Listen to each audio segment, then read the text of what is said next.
Potable water tanks and towers are an important part of our infrastructure. However, many of us don't realize they're the last stop before that water makes its way to your faucet. Welcome to Tap Talk, where we discuss what's really going on in your water system.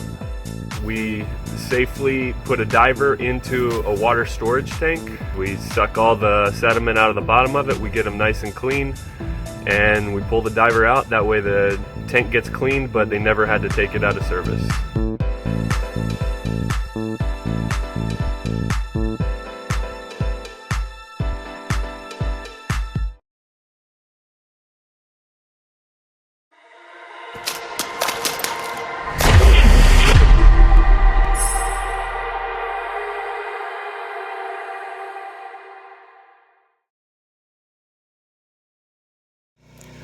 This is Ron Perrin. We're here in the Valley at Elsa, Texas, and this is Public Works Director of Elsa, Pete Rivera. Yes, what do you think about our service, sir? Very good service. Very impressed and very satisfied, man. Good people with Mr. Ron here. They'll get the job done anytime and fast. Thanks. And we got some sediment still coming out of their water tower. We had about 3 inches of buildup in this tower, and I think we're going to start cleaning it every year.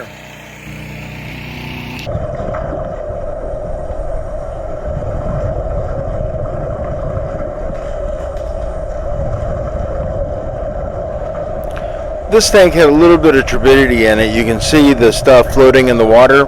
A lot of this stuff you couldn't see with your naked eye, but with our super bright lights, it's much like dust you can see when sunlight comes through your living room window. You can see the dust in the air that you normally couldn't see any other time of day. So some tanks are a little bit dirtier than others as far as just the quality of the water. Any kind of sediment can contain billions of bacteria, protozoa, viruses.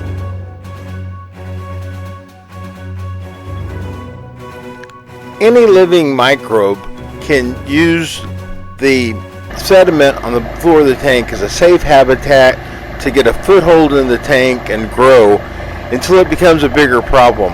On a hot day, it might be able to expand past the sediment and deplete the chlorine that's in the tank, and that might even trigger a boil water notice.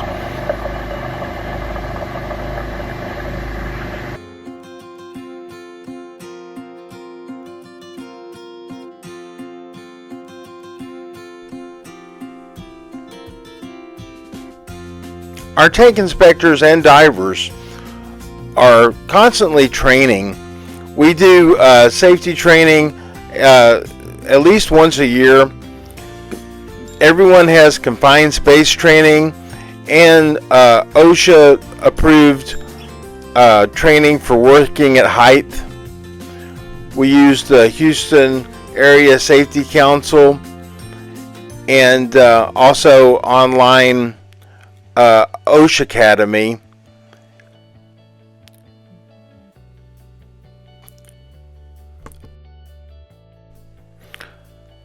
Here we're looking at some of the sediment coming out. That was from a job we did up in Paris, Texas, about 10 years ago now. It's a big clear well we're cleaning out there in the background.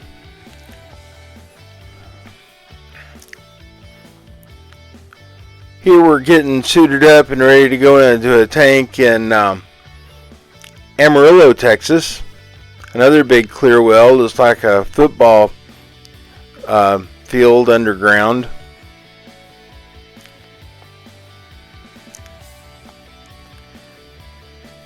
And here we're closer to Central Texas. The diver's wearing a dry suit that completely seals him in his own environment, where no part of the diver ever touches the water, because we are diving and drinking water. We're wearing Kirby Morgan hats here, and they are equipped with a light on top, and you'll see many times we are wearing a video camera with it. That's a little tank in Central Texas.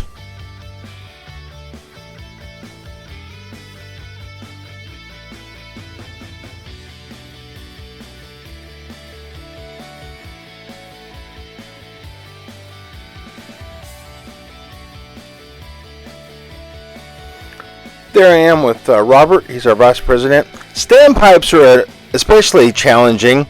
They can be 160 foot tall with, they don't have a lot of floor area, but especially some of them don't have a ladder on the inside. Any tank that's over 100 foot tall we usually use Wally on. Wally is our robot cleaner. And we have another episode that's all about Wally.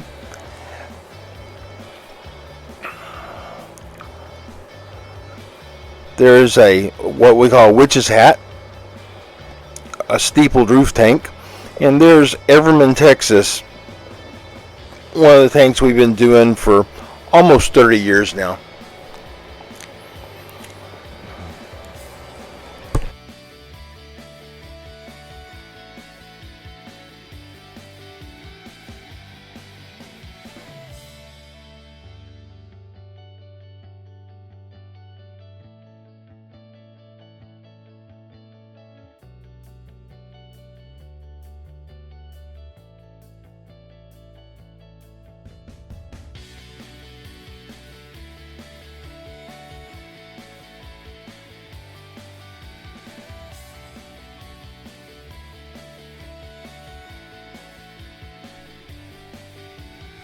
It's important to have your tanks on a cleaning schedule. You can see all the stuff we're pumping out of various tanks. That one's pretty close to the Metroplex here.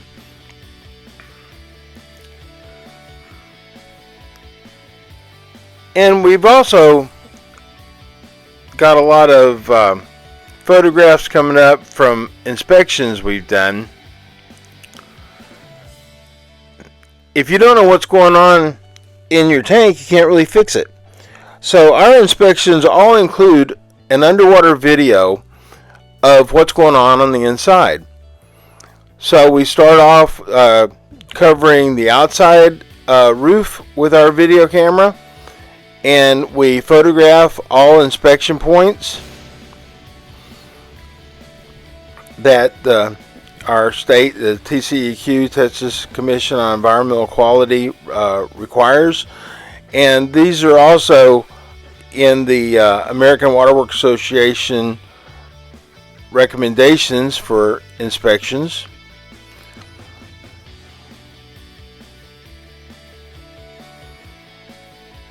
We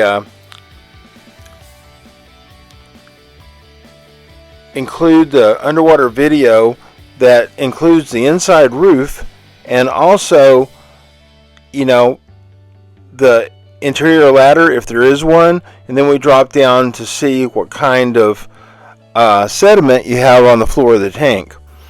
Often a drop camera like the one we just saw there is the perfect tool, but sometimes if the tank is too large, we have ROVs that can swim to the back of the tank. And if you want to look at something very specific, you can get a diver inspection. That's the most expensive way to do an inspection compared to the very least expensive is dropping a camera in.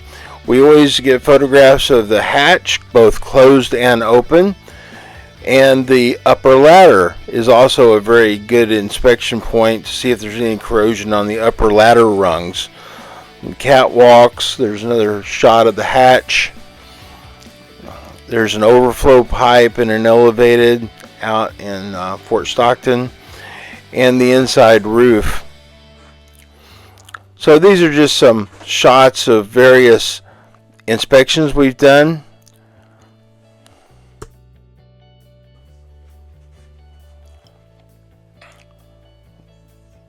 Inside roof is a real key inspection point.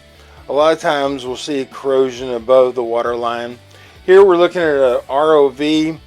This is a video array ROV, and then we also have a couple of deep tracker ROVs, which are a little bit different configuration there. So for the larger tanks, especially large clear well like he's on there, the ROVs can get to the back of the tank and really give you a good idea. There, me and Robert are at the U.S. Coast Guard in Galveston. That's kind of fun to do their tanks. You never know what you've got until you look. There we are in Pecos, Texas. And I won't tell you where that is. But this tank was so bad we wouldn't even get on it. We had to inspect it from the ladder. And I'm glad to report that this has been demolished, has been torn down. That's why these inspections are so important. You just absolutely do not know what you've got until you look. We've been doing this since 1997. Shot of a younger version of myself there. And we hope to be working for you if we're not already. Thanks for watching our videotape. Robert and I are there at Lamberti, Texas, and here I am teaching a class at Ocean Corporation. That's where we go to recruit divers.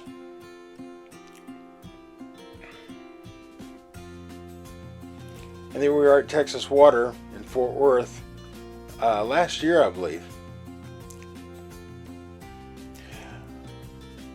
We were lucky enough to have the contract for Big Ben for several years, and we were able to, all of us rode motorcycles, so we spent quite a few days riding out there after our job was through. That was a lot of fun. And Robert and I got to tour the Shiner Brewery. Thanks a lot for watching our video, and take a look at our other episodes at taptalk.blog.